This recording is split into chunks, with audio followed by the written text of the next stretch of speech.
আজকের দিনটা শুরু হয়েছিল অন্য দিনের চেয়ে একটু আলাদাভাবে। আর ক্যাপশন দেখে তো বন্ধুরা তোমরা বুঝেই গেছো কোথায় যাচ্ছি। একে ছিল শনিবার, আবার যাচ্ছি হচ্ছে রামপুরহাট। একদম ঠিক বলেছ, মা তারার কাছে। সকাল 6টা 5 ট্রেন থাকার জন্য আমরা উঠতে হয়েছিল অনেক ভোরে। আর ভাগ্যিস মিস করিনি এই ভোরের কলকাতা। যখন হাওড়া স্টেশনে পৌঁছালাম দেখলাম গেজ গেজ করছে লোক।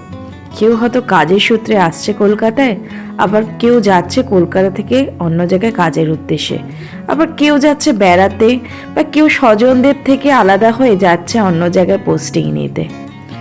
সব মিলেই যেন একটা অন্যরকম অবস্থা। ঘড়িতে বাজে প্রায় 5:15, আর 5:15টার মধ্যে আমরা পৌঁছে গেলাম হাওড়া স্টেশনে। ট্রেন দেখো আমাদের দিয়ে দিয়েছিল, ছিল গণদেবতা, আমাদের ছিল এসি চেয়ার কার। কিন্তু তোমরা চাইলে 4 ঘন্টার জন্য এমনি নর্মাল নন এসিতেও যেতে পারো। তাতে একটু কষ্ট হবে ঠিকই গরমকাল হলে, শীতকালে কিন্তু সেটা আবার অবশ্য হবে না। আর ট্রেনে ওঠার পর খুব মন খারাপ ছিল। কেন বলো তো? পড়েছিল সিট মিডিল আর সাইড, যেটা আমাদের একদমই ভালো লাগছিল না। বড় হলে কি হবে, এই উইন্ডো সিট ছাড়ার অনুভূতিটা খুব দুঃখের। আর কিছু করার নেই, তৎকালে টিকিটের কাটার জন্য এরকমই হয়েছিল অবস্থা।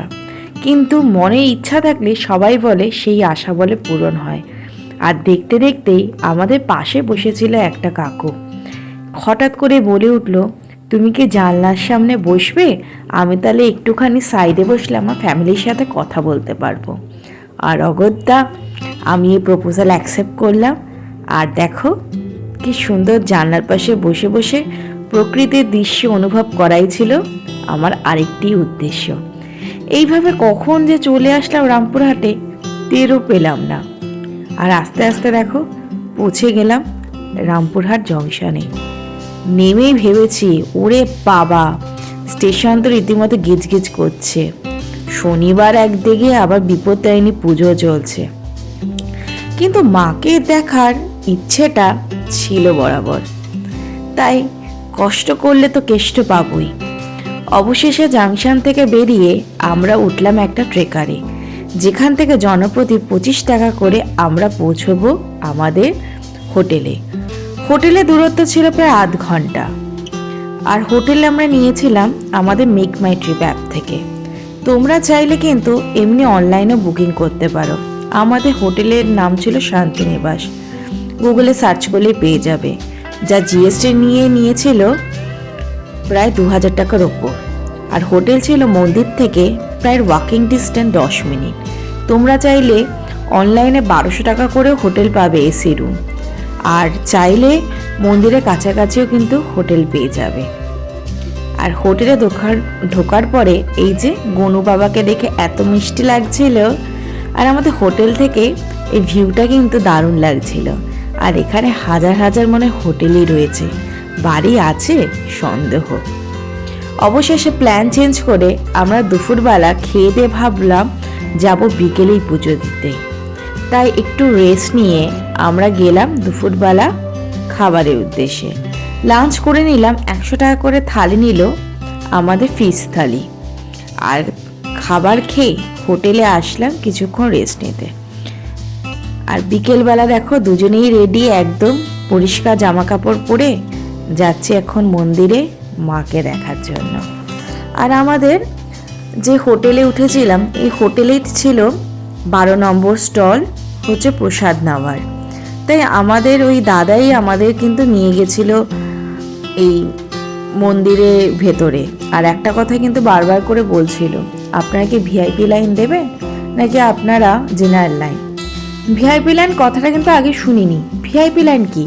বলছে 300, 500, 1000, যেখানে লাইন খুব কম হয়, তাড়াতাড়ি মায়ের দর্শন হয়। ভালো, মাকে দর্শন করার জন্য ভিআইপি লাইন দেবো কেন? সবাই মিলে যে লাইন দেওয়া হয় তাই দেব। কিন্তু হয়ে গেছে যে আমাদের একদম বুমেরাং। বলছি একটু ধৈর্য ধরো। আমাদের এই দাদাই নিয়ে গেছিল ওনাদের এই 12 নম্বর স্টল, এই মন্দিরের ভেতরে 12 নম্বর স্টল ছিল এদেরই হোটেলের দোকান। এখানে আমাদের বললো 51 টাকা করে পুজো দেওয়ার জন্য। এখানে 51 টাকা থেকে পুজো স্টার্ট। আর ওরা খুব সুন্দর করে কিন্তু ডালাটা সাজিয়ে দিয়েছিল। বলেছিল আপনারা তাহলে জেনারেল লাইনে চলে যান, আপনাদের যখন মন্দিরে কাছাকাছি আসবেন আমাদের ফোন করবে।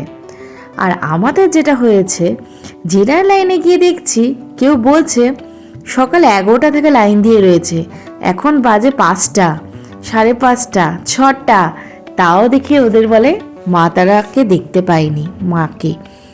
অবশেষে অনেক ভেবে চিনতে আমরা শেষ অবধি ভিআইপি লাইনে গেলাম। 300 টাকা করে লাইন ছিল। আর ভেবো না খুব তাড়াতাড়ি হয়ে গেছে, প্রায় 1 ঘন্টা লাইন দেওয়ার পর কিন্তু মাকে দেখতে পেয়েছি। আর যত মায়ের কাছে যাচ্ছি তত যেন একটা মনে ভীষণ জোর পাচ্ছি, যেটা আগে ছিল না। আর মানুষের এত ভিড় দেখে ভাবছি কি সত্যি না, মানুষের ভেতরে হয়তো কত কি আছে, যার জন্য মায়ের কাছে হয়তো এরা একবার দর্শন করার জন্য এসছে, মাকে বলতে এসছে তাদের মনে কত দুঃখ, বা যাদের মনে দুঃখ আছে তারা হয়তো দুঃখটা প্রকাশ করতে এসছে, কাদের মনে আনন্দ আছে হয়তো আনন্দটাই। আর দেখছো বন্ধুরা কি ভিড়।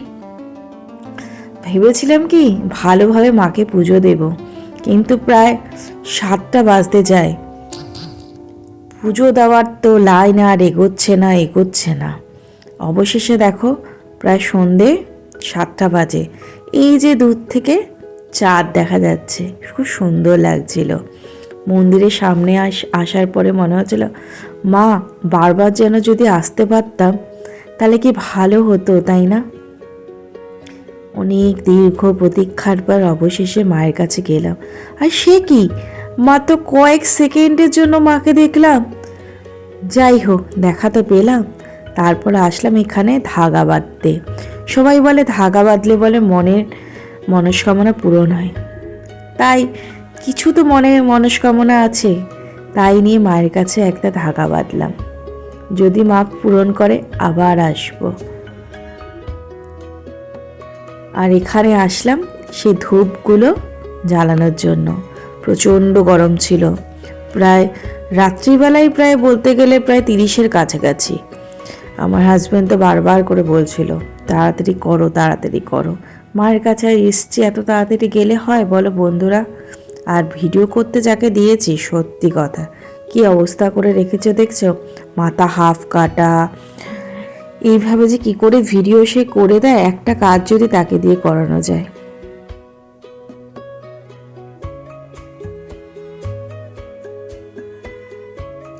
অবশেষে মায়ের কাছে অনেক কিছু বলে আমাদের এবার যাত্রা হচ্ছে বাড়ির দিকে।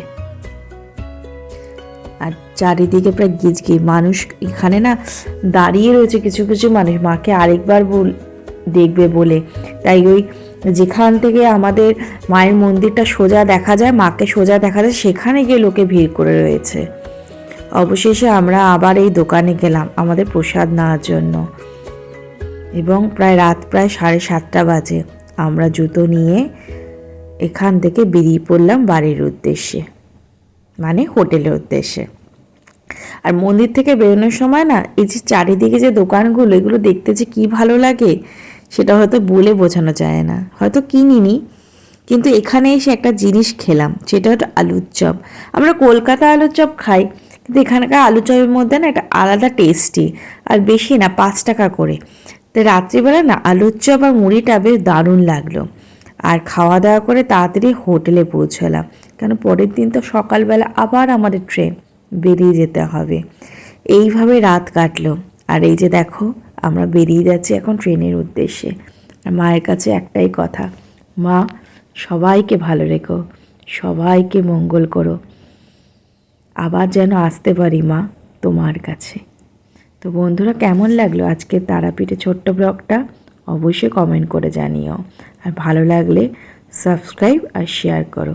জয় মা তারা, জয় মা তারা।